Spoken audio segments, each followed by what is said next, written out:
So yesterday we have seen how to prepare a machine that we will be using for our shell scripting lab. Okay, so if you see my screen, so we have this virtual box where we actually installed our Linux machine. Okay, so this is the machine that I installed in my virtual box. Okay, so let me start it first. Okay, so this was a basic server that we have just installed for our shell scripting sessions that we entered here. So this can be your any Linux machine. So wherever you are working or whichever enterprise, so whenever you work on those type of servers, so mostly that would be Linux server where you would be doing that bash scripting. So now if you see here, this is your server where you have to log in via a specific user and password. So most of the time you will be having your individual IDs on the server if you want to do any type of shell scripting, or maybe it's a common user that is given to a team, so that is also possible depending upon the organizations and the clients. So yesterday, if you remember, we were having only one user. Okay, so we created only one user, that was root. So root has to be there. So I created root and the password was Oracle 123. Okay, so I am now connected to a shell of this server, that is the OEL7 shell server. Clear? But what we are connecting here, you are connecting to the server directly. Okay, but in real time what happens, you don't connect directly to the server. Okay, your server will be placed somewhere in your data center or your cloud somewhere far on the location, any specific region, either US, Singapore, UK, so anywhere it is located. So you don't connect directly to the server, or you might not be seeing this direct access, right? Because this is the manager that would be handled by your Linux admins, not by the application developers or any specific person. So they will be handled by the admins or system admins. So this is not the correct way that okay you will start using it.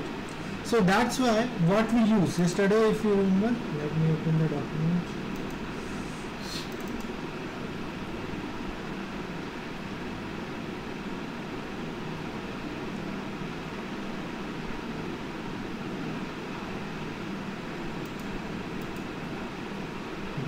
So yesterday, if you remember, we have certain tools to connect to the server. So this is my virtual server that is running somewhere. So let's say this is running somewhere in US Singapore data center, right? So this is the server. Now as an user, when someone says as an user, you have to go ahead and connect to the server, develop your scripts. So you have to use any of these tools to connect to that server. Okay, you have to have these tools to connect to server. But before connecting to that server, first important thing is that you should know what is the server IP. Okay, so first important thing is server IP and host name. Okay, so you understand what is an IP and host name? Any questions in that? I will explain that as well.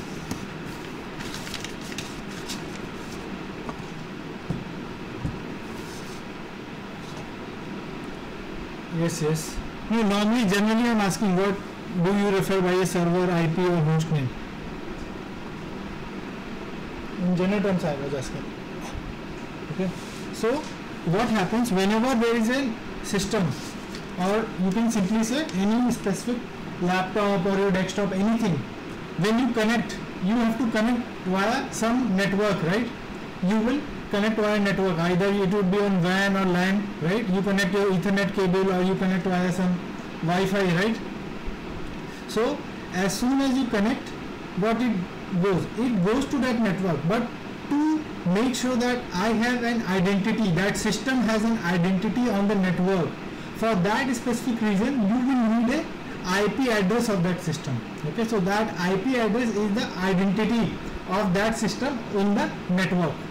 That's why two systems cannot have the same specific IP addresses. It's like your, just you can say, identification number like a PAN card, Aadhaar card or driving license number. So it's unique, right? So if you are in India, it would be remain same, right? No one else can have that particular. Same way IP in a specific network. Hello? Hello? Am I not audible? Hello. Is it not audible for everyone? Hello.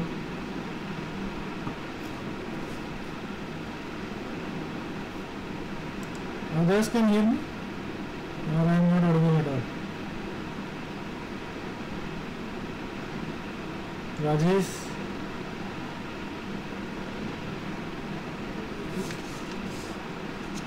You are not able to hear me?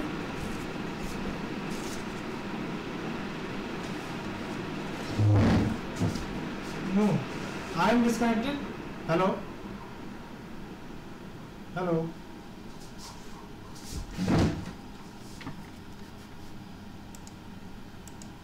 Hello?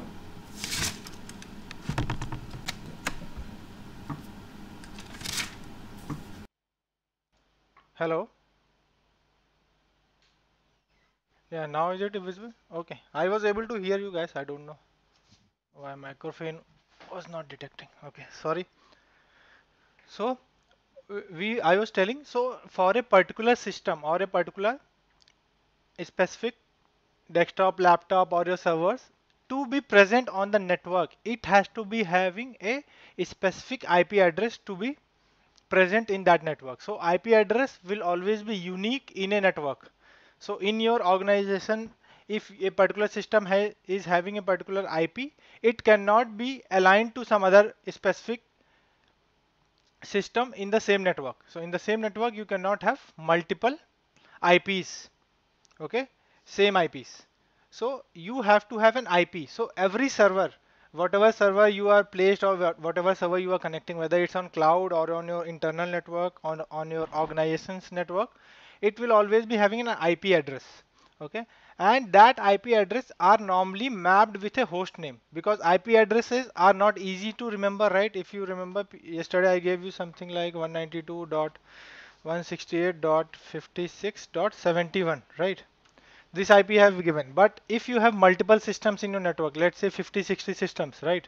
So you cannot remember easily all the IPs. Okay, so normally that IP is mapped to your host name. Okay, so that particular host name is your OEL7 cell. This is the host name. Remember yesterday we gave that host name when we were configuring the network during the installation. So that is the same host name where this IP will be mapped. That if someone tries to connect to that host name, it will resolve to that particular IP address itself. Clear?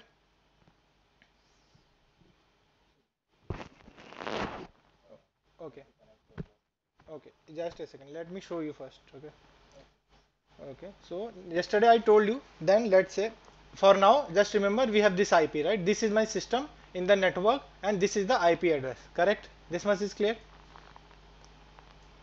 Okay, okay. Now next thing is that how we connect. Okay, let's say your server, this server is right now you can see on my system, but normally it's somewhere in your data center located or your cloud.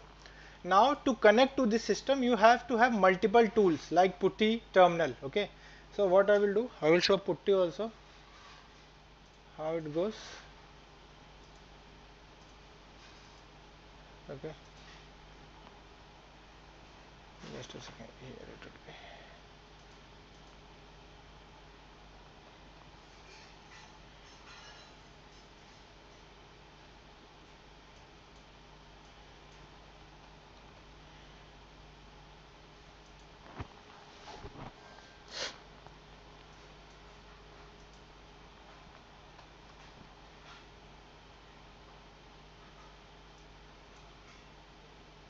Okay, so Putty is a client. So yesterday I told you, if you are on Windows, you just simply go to putty.org to download it for Windows. If you click here, you will see multiple options, where you want to download it. Okay, where do you want to download it? For Unix based, this is the file you can use it, or because I have a specific tool itself for downloading the application, so I can use this particular and install it on my system. So let me install. So the interface for Windows and Linux will be same for Putty.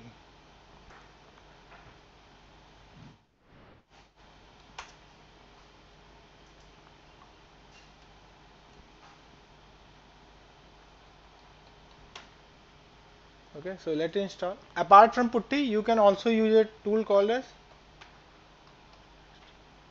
Mobile Xterm. Okay, so this is also a free tool, so which will give you more better look and feel and interfaces. Okay, so this is a better tool that normally I use in my organizational environment. Okay, so that will give you better interface. All the sessions can be opened in the same specific tabbed versions. Okay, so this is also a tool that you can use if you want. Okay, so putty is anyways installed now. So now we have two things, because my system is Linux, so I already have a terminal.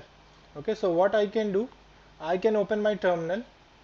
So this will be valid if you are using Mac or Linux system. So this is my current server. Now I have to connect to a remote server or my Linux server that is running here. Okay, that is running here, but I only know the IP address. So what I have to do, so there is a protocol called as SSH.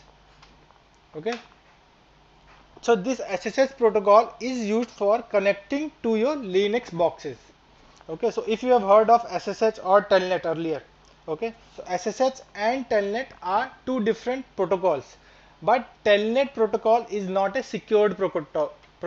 Okay, so let's say if I have SSH and Telnet, so Telnet is not a secured, so whatever data is transmitted between Telnet protocol from client to server, that will be totally unencrypted, whereas SSH is secure layer where whatever data from the client to the server is sent and received, that will be encrypted format. So someone interfering or some hackers coming in between, you will not be able to see what data is being transmitted here. Okay, this is secure. So Telnet was used long back. Now everywhere you will see SSH is only used. Okay, secure. This is non-secure.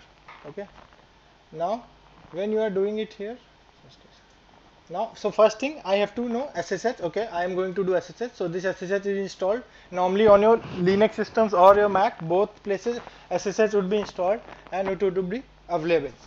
Next, what you have to do, which user you want to connect on that server. So right now on my server, this server, I have only one user right now. Okay, so what I will do, my username is root. Okay, next, what is the address? Now comes the address part. What is my address? So my address would be a specific IP, that is 192.168.56.71. This is my specific IP, or host name can also be there. Host name I will tell you in some time. So first I know, okay, my address is this. This IP is my address. So what I will do, SSH @ so now SSH is the protocol, root is the user that I am connecting. Okay, and then what I will do, 192.168.56.71. So I am going to connect to this server using SSH protocol and hit enter. As soon as you hit enter, first time it will authenticate that whether you want to connect from this client, you want to connect to that server. So if you are sure, you know, okay, you are connecting to the correct server, press yes, and it will say this will be permanently added, that this is a known host that you normally connect from this client to that particular server. Now then it will ask you the password of that server. Okay, so if you don't know password, you will not be able to connect to this server anytime. Okay, so if I know my password, I will just simply there. So now if you see, I am connecting to this particular machine here. Okay, that is running here. I don't need to do anything. It is just running. Just a second. This is running here. That's fine. And now I can use my terminal to connect and do whatever I want on that server. Okay, I can go ahead and do anything what is needed on that particular server. Clear? How to connect using terminal? Okay. Same thing happens when you are using putty. Okay, so if you are on Windows, what you will use, you are going to use putty here. Okay, so in putty what you will do,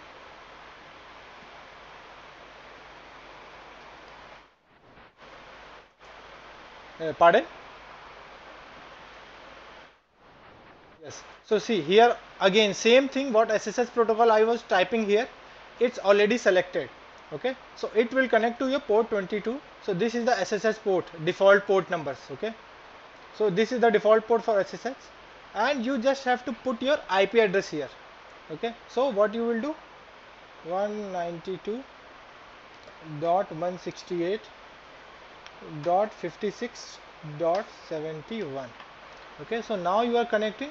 So multiple connections can be made to that particular server until unless no security is there. So you can have multiple connections. I will say open, and again it will also say, because this is a separate client, this is a separate client, so this client will also say, do you want to trust this? I will say accept, and then it will ask you what is the login. Here I have already defined login. Here I have to mention it. Let's say root, and so now my system is connected. So I am connected via terminal, I am connected via PuTTY sessions. Clear? So this way you connect to your server. This way you are connected to your specific server. Any doubts in this?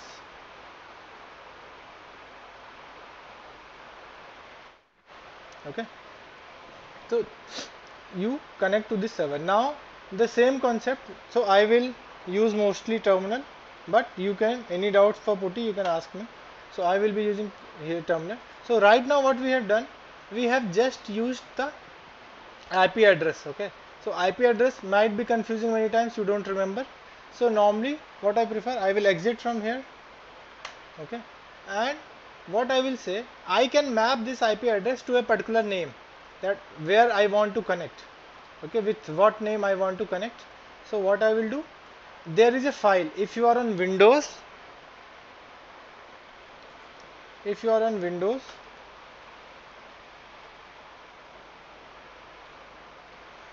go to your C drive, then there is a Windows folder, then system32, then you have drivers, then you have etc.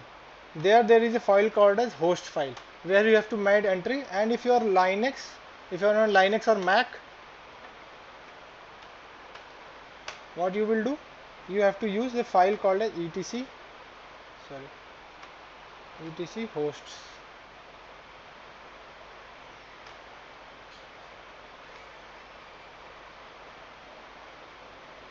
So this file is there, where you will map your IP address to a specific host name. So let's say what I will do, where it is. So I am on my normal desktop now. So what I will do, to edit this file, you should be having administrative access. On Windows and on Linux and Mac, you should be having the root privileges to go ahead and do that. So what I will do, I will simply go ahead and do sudo. So don't confuse for this for now, etc host. So just remember, we are making any changes to that file. Okay, so if you see here right now, no entries are there. So what I will do, I will go ahead and add my IP address 192.168.56.71, and I will say it as OEL 7 class. Okay, and save it. You can give a domain name also, but I will use it as it is. And now if I say cat, okay, so now this system, if I want to connect SSH root rather than IP, what I will give, the name OEL7 class, and first time again, because this with this name it is trying to connect for the first time. So I will say yes, and it will be connected to that particular server again. Okay, so it's not mandatory that this host name and this should be same what you are mapping on the client side. Only this mapping, what it is telling, that whenever I will give OEL7 class, it will map to this particular IP address, and that IP address should be of your server where you want to connect. Clear? Okay, so this is how you make a connection to the server. Now going further, okay, now we have understood that how we connect it. Now next thing is, whenever you are working, okay, so now you are on your Linux system. Now you have started working on your Linux system, let's say. So I will use, you can use any user for making connect. Only thing is root has more privileges rather than normal users. Okay, so if you want, what you can do, I will prepare a new user. Okay, that is normally task of your admin, or let's say for your individual account I am creating a specific user account. So let's say if you want to create a user, what simply you can do, just simple command is the user add, and let's say I will say right now, if you see, so there is a command, I will tell you a command, id command. Okay, now these commands what I am telling, they are useful when you are working on a Linux scripting or any Linux environment. Okay, so there is a command called as id command. So id command, what it checks whether a particular user exists on the system or not. So if I do id Himanshu, so there is no such user here, correct? There is no such user. Whereas if I open my local system, because my local system is also Linux, so I will show it here, and if I do id Himanshu, you can see I have already a user named as id Himanshu here. Clear? So this user is already present for me on my local system, but on my server there is no such user. So to create a user, what I will do, I will simply go ahead, just simple command, don't worry on that, that's normally admin does, so you don't need to worry. So user add, and I will say Himanshu. Okay, so now the user has been added. Now when you want to validate whether the user is available or not, id shift insert Himanshu. So if you see, the user is added, and by default the same group name is also defined for that user. Okay, same group name has been defined. Next thing, once the user is added, you have to log in with that user. So to log in, you need a password. Right now we have not set password anywhere, we just added a user. So to set a password, what I will do, passwd Himanshu. Okay, as soon as I do this, so this password change can only be done by super user, because this server we have only created, we know the root password, so we are able to do. If you are not a super user, or you are not a root user, you are not an admin, you will not be able to change password of other users. You can only change password for yourself. Okay, so because I am from root, so I can change it. So I will say my new password.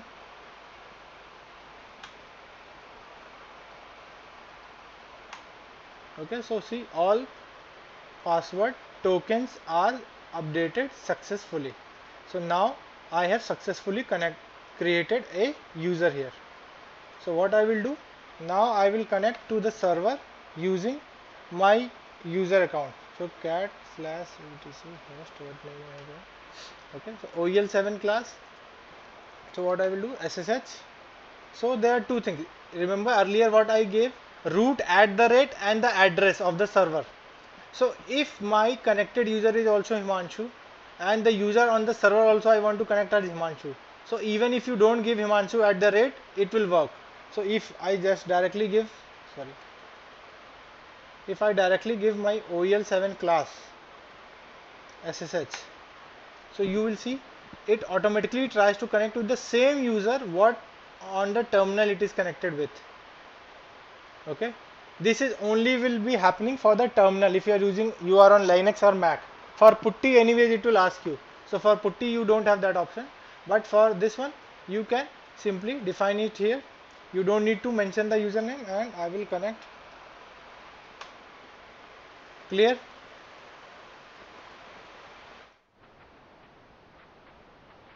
If you know, if you are on Mac, normally Mac, if you get a Mac system, right, so Mac normally you can use terminal. So many companies provide Mac also, right, Mac devices, so there you will use terminals. That's why I'm telling terminal. Okay, so anyone whichever feasible you can use, whichever method. Okay, so just I'm telling you the various methods are there. Okay, so when you are connected, now you are connected to this server.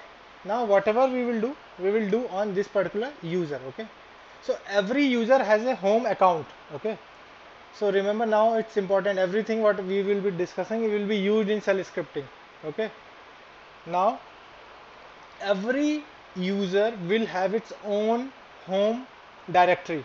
right? Like in your C or in your Windows, what you do, you go to C drive, there is a users folder, correct? And in that users folder you can see multiple users that who have connected to that particular system, right? If a single system is used by multiple user IDs, let's say XYZ1, XYZ2, XYZ3. So if three users are connecting to the same system, so three home directories you can see in the Windows directory, right? Same way in Linux also, what you can do, multiple users can be connected at the same time. In Windows, multiple users will not be able to connect. They will connect one at a time. But here in normal Linux also, multiple users can connect. So if I have one more user, Bob or some XYZ user, they can also connect at the same time at the server and they can do their specific tasks. Okay. So the first important thing, what you are seeing it here. Okay. This is called as your prompt. Okay. You can see here. This one, the highlighted portion. Am I audible? Okay. In case I'm not audible, do let me know. In case some disconnect is there. Okay. Okay. So this is the prompt that you can see on a Linux based systems. And if you see from root, there is also a prompt. But the difference between a root prompt and a normal user prompt, you can see a dollar sign here.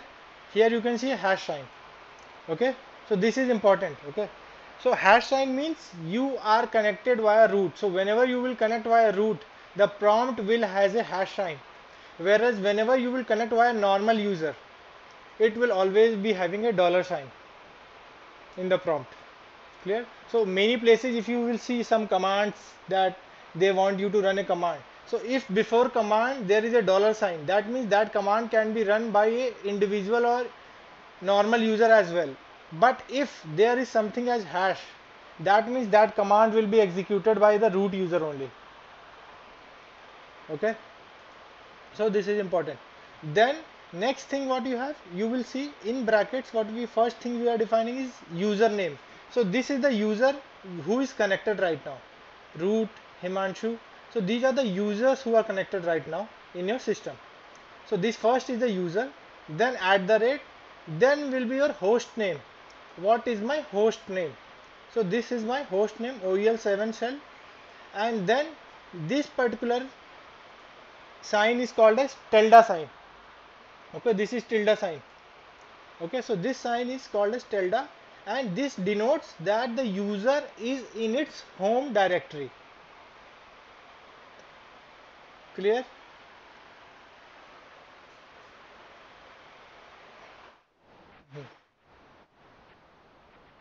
Yes, I will show you. So this is the prompt. This prompt is clear what it is denoting, the significance. Okay.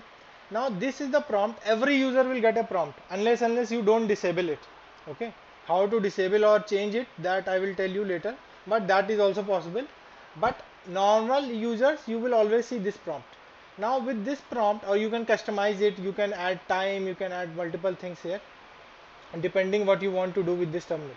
But if you go ahead and see this terminal, it has a tilde sign which denotes the home directory. So home directory of a user will be current directory. So this is saying that the user is currently in the home directory. This denotes that user is in home directory. Now how to find what is my current directory? Okay, this command, these everything are useful, very useful. Okay, so these are small commands, but they will be used very much in your shell scripting when I will give assignments. So then this directory or the present working directory. So first thing that we are seeing is your command prompt. Okay, then present working directory. Okay, so that is denoted by a command called as pwd. Okay, the present working directory.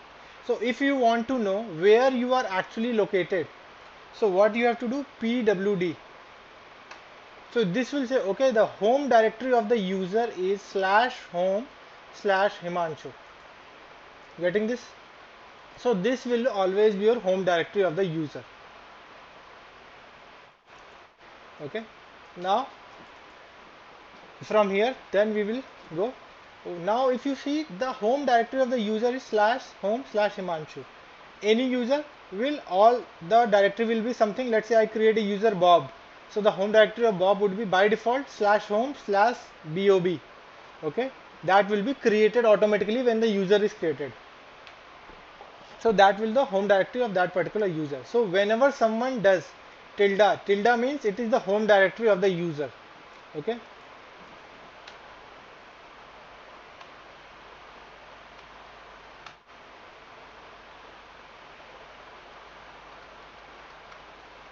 home directory of the user.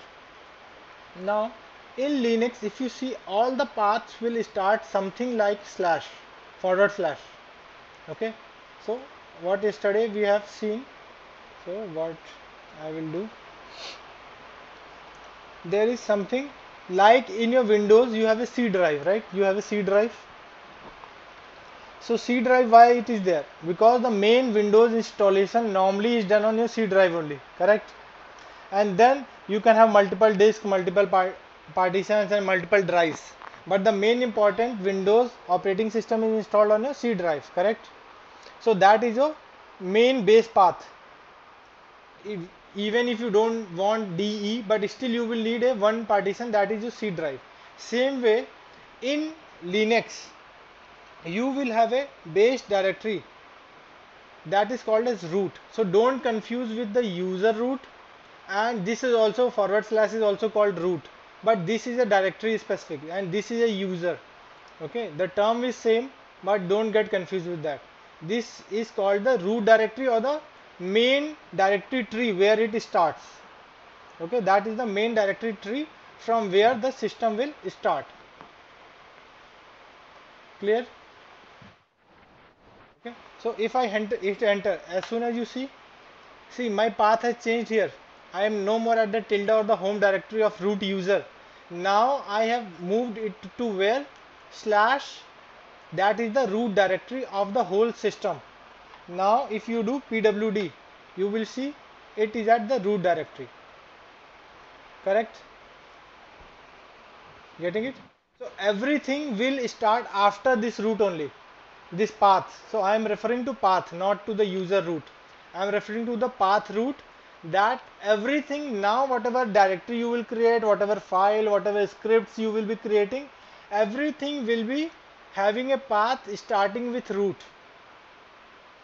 Okay, so now next thing is, if you want to see what is contained inside this root, okay, I will use a command called as ls.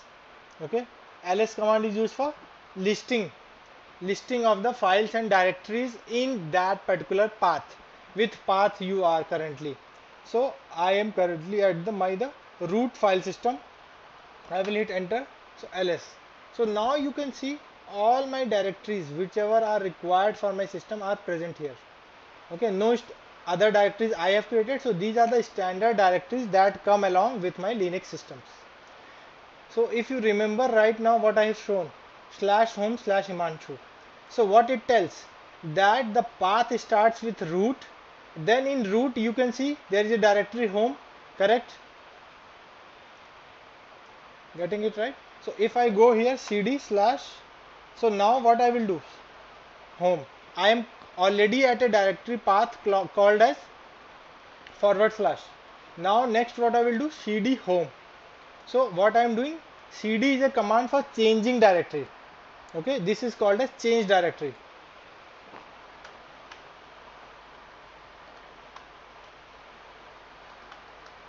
I will give you this document later at the last. Okay, so don't worry. cd home. So this will be the changing of directory, any path you want to go. So cd and home. So what it is saying, remember every command whatever you write has a meaning here.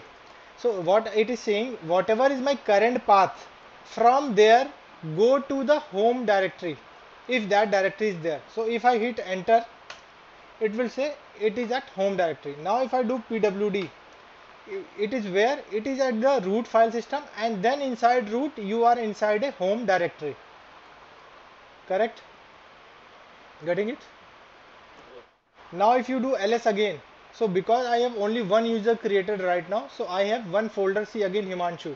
So this folder Himanshu, again what you are seeing here, this is this folder. So if I go to here, cd insert, okay, so now if you go ahead and see, sorry, I will use ls, other commands I will tell later.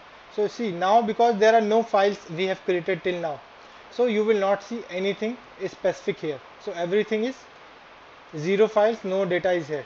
Same way, whatever you are seeing here, there is no data. So you are at the current path only, that is a /home/Himanshu. But for this user, this is a home directory, that's why it is showing as tilde. But for root, this is not a home directory, that's why it is showing you a particular directory name here. Clear? Okay. So the important point, let's say if you are trying to go to a directory which is not present, let's say I will say test, because there is no such directory. So it will say simply error out saying there is no such file or directory. Clear? Got it? Now, yes. Can you speak a little louder? It is a little low. Yes. Yeah. Yeah, now it's good. Yeah.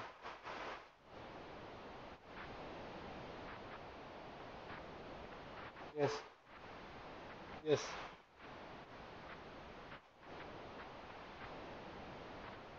Yes. Yes.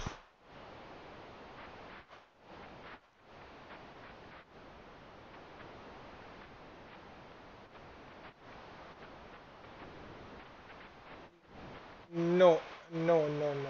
See, you can go to that directory. Navigation is not a problem. See, I am Himanshu. This is a very normal user. No super privilege I have given. Just a basic user is created. See here. You can see the data, but you cannot perform tasks that requires root privileges. Okay. Now let me show you. Just for example, I am showing you. Don't get confused for now. So there is a command known as lsblk. Okay. So lsblk. So this command is for checking your devices. What are the block devices? See, I can see block devices means what are the disks that are attached to my system.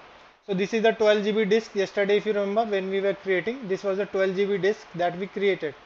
So this is the disk name. But the same command, if a user Himanshu is running from anywhere, like whether you are on root directory, it doesn't matter. lsblk. Okay, so these type of commands it will run. But again, if I will show you fdisk -l, again this is to check the disks that are available. And now if I show fdisk -l, okay, see now this command is not allowed. Okay, this cannot go ahead and check permissions on the particular disks that are available on this system. So there are certain commands that are open, so that can be used for anywhere, but there are certain commands that needs super user privileges only to run. So certain commands like fdisk, and there are different commands, or even if I want to edit the etc host file, Himanshu cannot edit. Okay, this user cannot edit and go ahead and edit the etc host. Let's say simple file is there, but they are maintained by root. So if you see, when I open it, it says it is a read only, because it will not allow me to make any changes. This will open only in read only mode for a normal user. Okay, so from normal user you cannot perform tasks that requires super user privileges, that is going to interact. So in simple terms, if I say, that is going to make any specific changes, or that might impact your hardwares or kernel level settings. Okay, so those type of commands it will not allow you to run until unless you are not super user.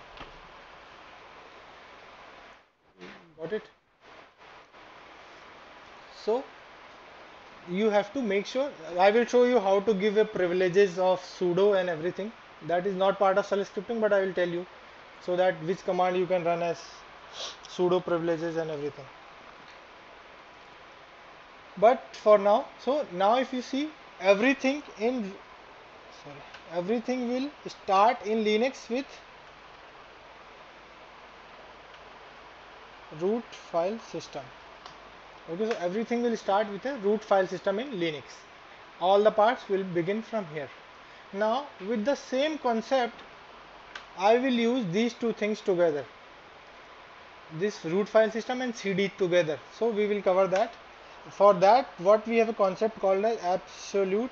These are important when you are writing shell script. Okay, absolute, the command might be looking straightforward, but they will be needed when you write shell script actually.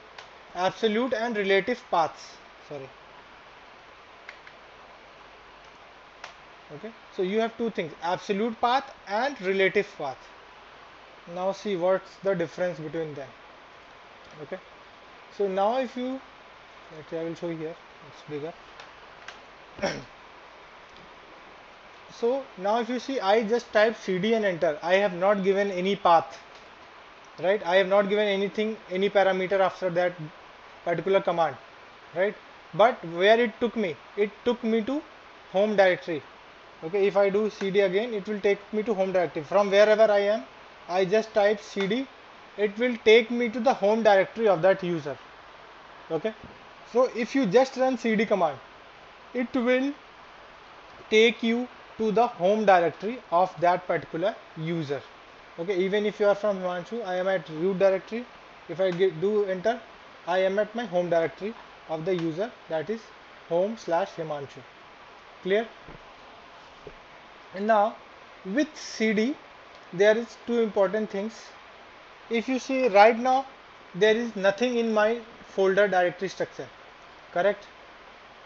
But there are two important files or pointers available in a Linux system, that is called as,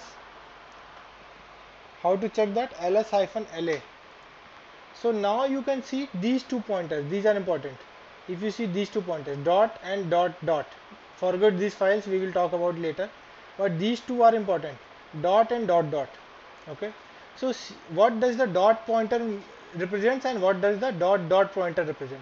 So the dot pointer represents that whenever you are going ahead and mentioning anything like cd dot, what it mentions that, okay, you are going to the same directory, whatever is the current directory, you are changing it to the same directory.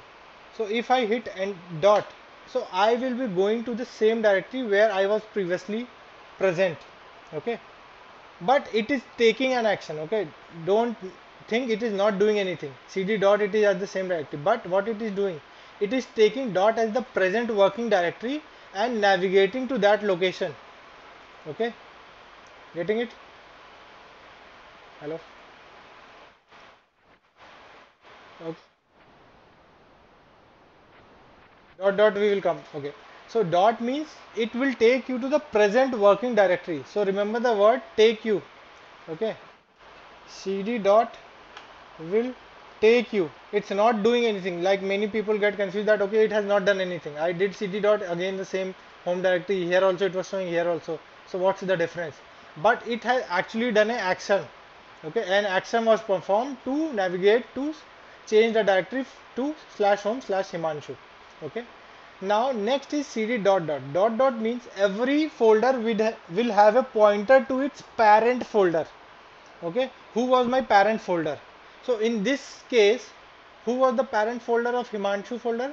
Was home directory, right? Home was the parent folder, because when we went here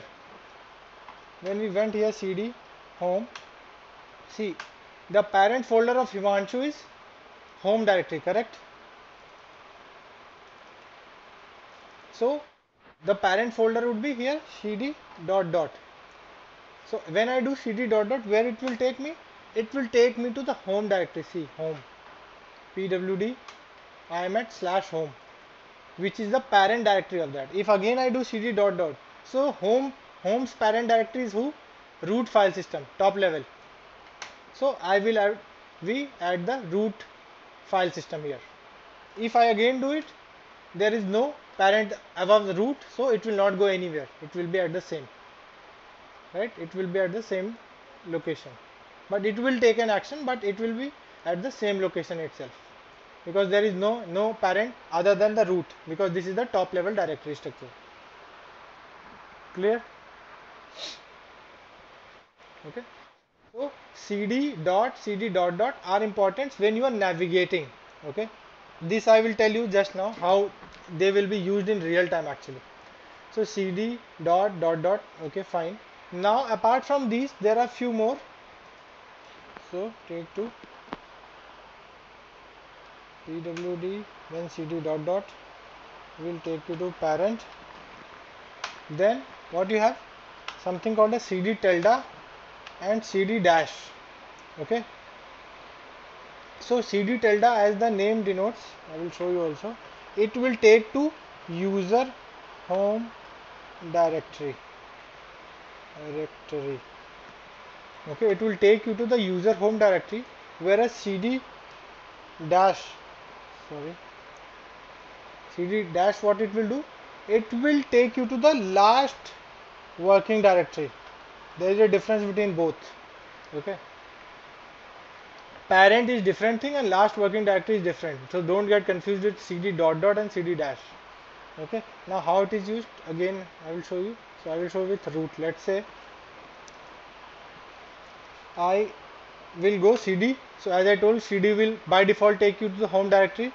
Now home directory of root is always different. Okay, don't, root is a super user, so super user has a separate home directory. It will not be slash home and something root. Okay, normal other users will be under home, but root will be under your slash root. Okay, so this is the home directory of root user. Fine. So let's say if I go to some directory, root, sorry, cd slash root file system, and let's say I go to var cd log. Okay, so see, my present directory is where, from the top level I went to inside a folder as name as var, and then I went inside log folder. Clear? This much is fine. This navigation. Okay, now what we have learned, if I do cd dot, it will take me to the same directory. Cd dot dot, if I do, just to show you, it will take me to the var directory, that was the parent directory of the log directory. Clear? So it has taken me to the var. So now what I will do, cd log again. Clear? So this is my current directory.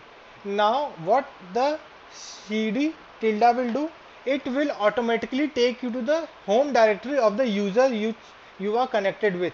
So let's say I am connected with cd, I am connected with root, so my home directory would be slash root. So as soon as I do cd tilde and hit enter, I will come to my home directory. If you see here, slash root. Got it? This is clear?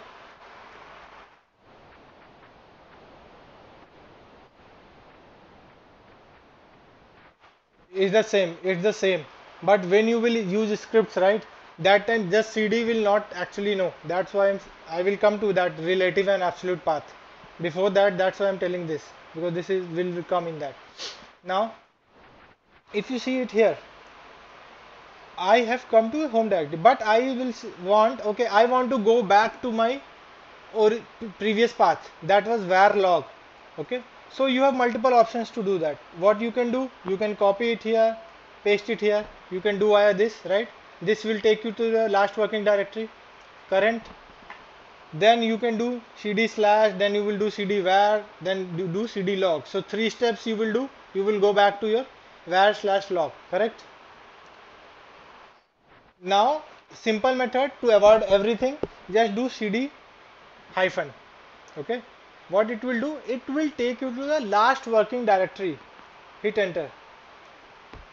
So see, it has taken you to where, last working directory, whichever it was, it doesn't matter, it will take you to last working directory. Okay, if I, let's say I go to cd slash home slash Himanshu. Okay, so currently where I am, home Himanshu. Now if I do cd hyphen, so my previous directory was var log, so it will take me to var log itself. But if I again do cd minus, so before var log, what was my previous directory?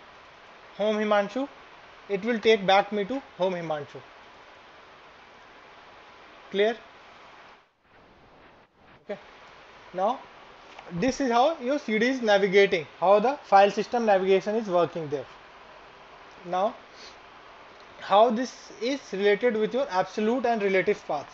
So when someone says absolute path means it will always start with full path. Let's say I want to go to varlog, I will say, okay, I want to go to varlog, I will type full path. Okay, so it will take me to varlog, correct? So this is an absolute path which always starts with a root file system. A path that always starts with a rule file system and full path. Let's say var log, log1, log2, log3, log4. Everything together will become one full absolute path. Clear? Okay, so absolute path will always start with your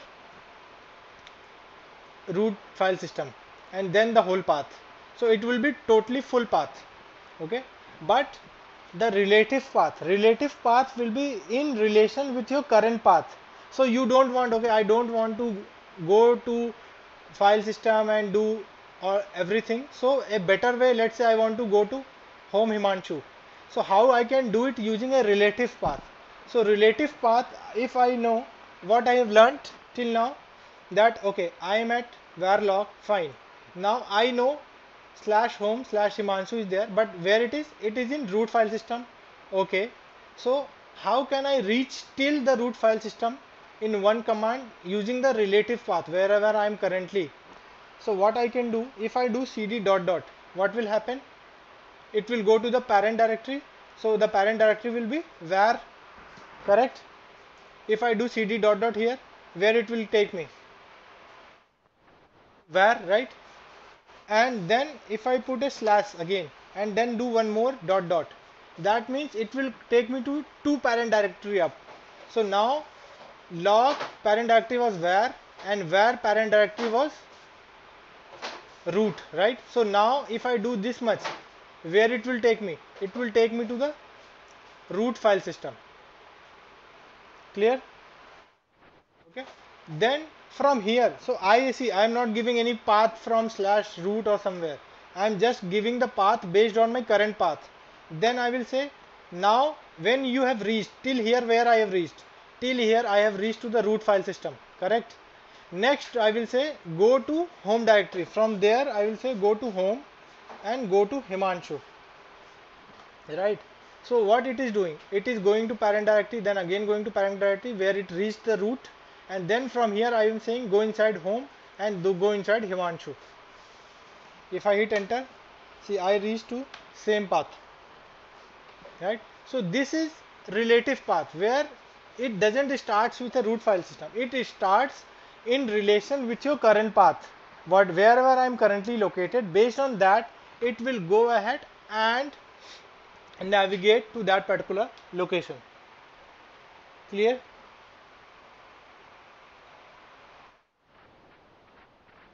Yeah. Frederick, Sik, clear, right? Okay. Okay. So this is your absolute and relative path. Okay. So absolute path will always start with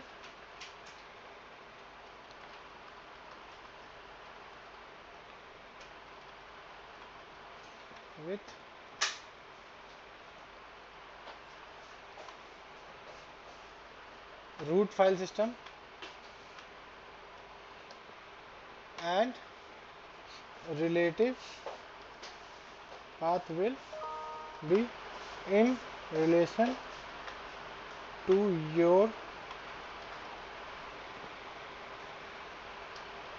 current path. So, got it? So this is how your CD works and your absolute and relative path works. Any doubts?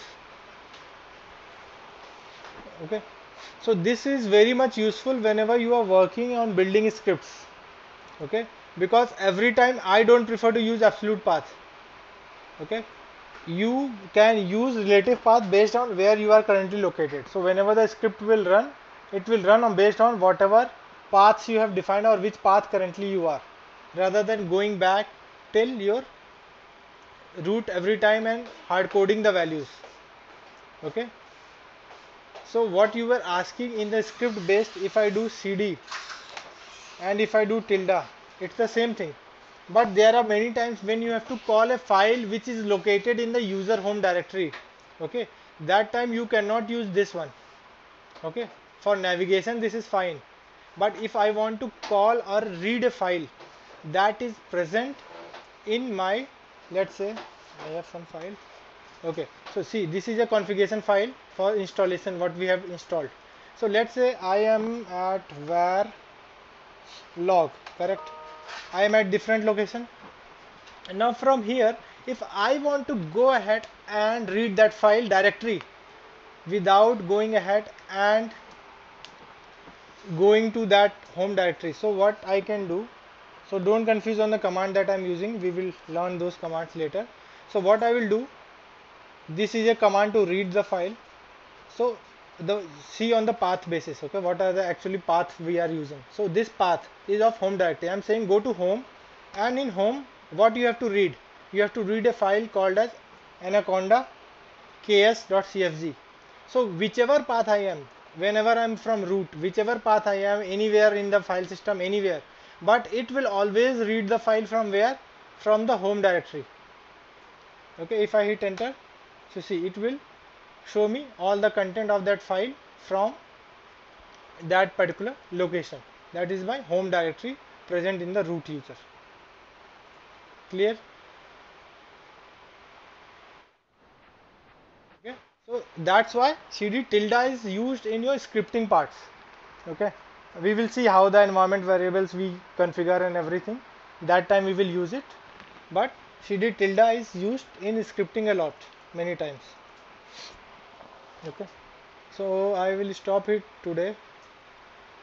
Okay, and we'll continue tomorrow. So if you have machines, you should practice these cd commands and the paths, absolute and relative paths, they are important, and how you connect to that server.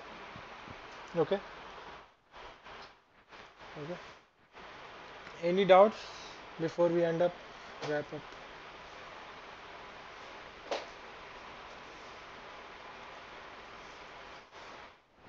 Okay, so from root, if you are on root, you want to shut down your server just for training, don't do it in real time. Okay, but in training for this class, if you want to shut down, just press init 0, enter, your server will shut down automatically. See, this server will go down and it will shut down in some time, the power off, so that server will automatically go down. Okay, from root, but don't do it in real time, this is just for training. Okay, okay, so that's it for today. Any doubts, anything you can ask in the group. So once I upload the video, I will let you know. Okay, okay, then thank you. Okay, thank you, bye.